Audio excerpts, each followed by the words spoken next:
Jom masak garlic prawn. Hari ini kita nak masak garlic prawn dengan menggunakan cow brand Vanaspati. Antara bahan-bahan yang diperlukan, serbuk lada hitam, garam, daun ketumbar, pes halia, serbuk cukup rasa dan juga bawang putih. Bawang putih ni kena cincang tau.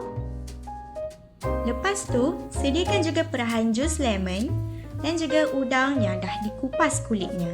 Lepas tu, kita masukkan 2 ataupun 3 sudu besar cow brand Vanaspati. Lepas tu, masukkan udang yang telah disediakan. Kacaukan udang sehingga menjadi keperang-perangan. Masukkan bawang putih, tambahkan serbuk lada hitam dan perasa. Kacaukan sehingga sebati. Lepas tu kita masukkan sedikit perahan jus lemon. Lepas tu kita kacau sehingga kuah sebati. Biarkan mendidih seketika.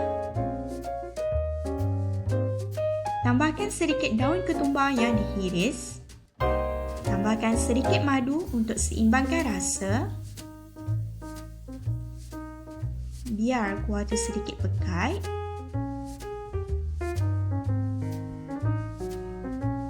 And tada! Dah siap! Lepas tu takkan nak makan macam tu je kan?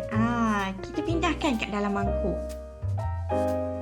Kalau nak lagi menarik, hiaskan sedikit dengan daun ketumbar.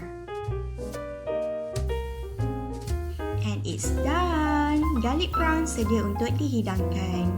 Selamat mencuba!